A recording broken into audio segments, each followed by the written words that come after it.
lived here for about 6 years. When we moved in, it was I drove into the garden and just like looked out and went, this is it, this is the spot. I feel when I'm in this room full of machines, when I can go out into nature, it just allows me to breathe, it allows my body to breathe. It's fantastic having my own studio and just being able to at 2 in the morning kind of go, I've got an idea, I've got to kind of go and turn the studio on and do something.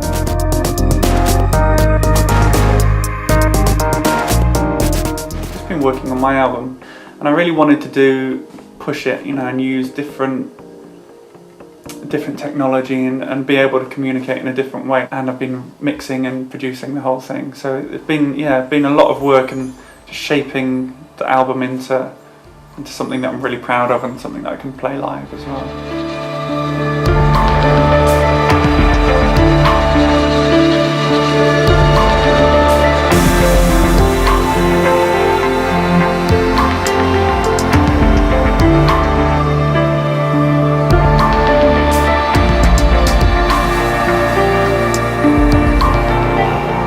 I love digital music, but I love the warmth and the passion of a cello or an acoustic guitar or a string section. And what I wanted to do was combine these elements. So you've got searing sub basses and really funky, fun bass lines, but then there's also beautiful harps and female voice and cello, and so kind of get a real beautiful but really rhythmic, kind of tribal, funky kind of fresh sound.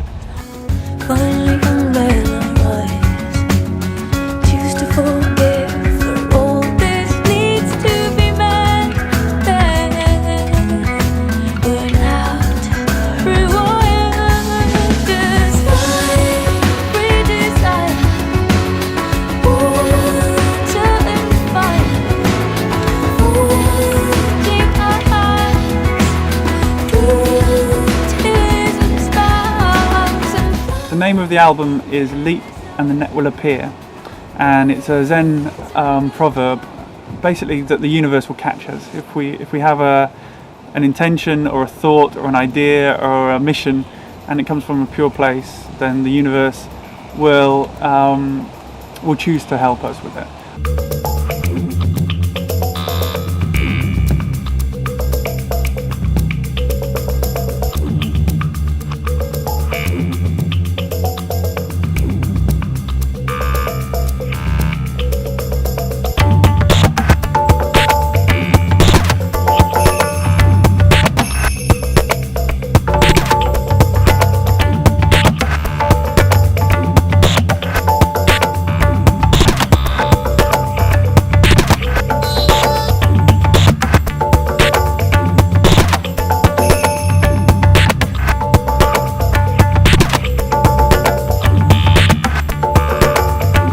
How the album has turned out, I think it has a strong sense of spirit, and I think nearly every good creative idea in whichever media comes from the heart, and I think the head is usually where fear and it should be this or labeling comes from. So I think as a creative, the more you can step out of your head and more into your body or into your heart, the more pure the idea will be.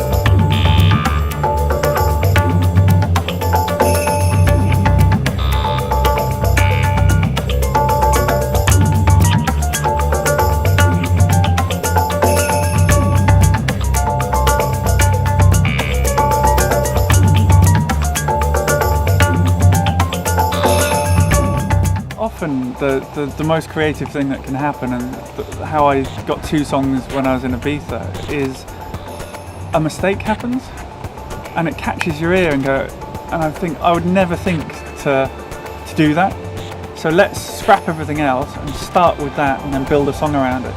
And that way it could be in a different key or in a different time signature or something that is alien to me. And so then when I start adding elements, or the elements start coming through me, there's something right at the core different or unique about it. So you're building on the foundation of it being already different. For my whole like music making lifetime, I've always like really found these little gems of things that shouldn't be there.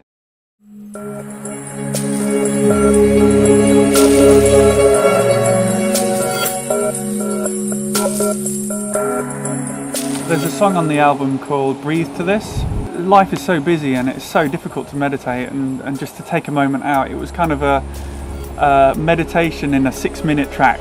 I want the intention of the track to have this real simplicity, and the speed of it is the same speed as a heartbeat, which means if you breathe to it, it slows your heart to the rate that it should be for when you're relaxing.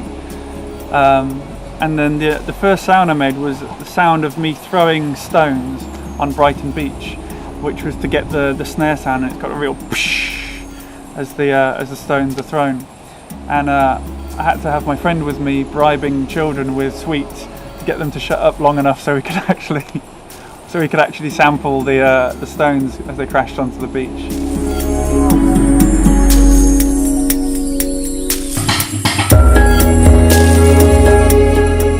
There's a lot of negativity out there at the moment.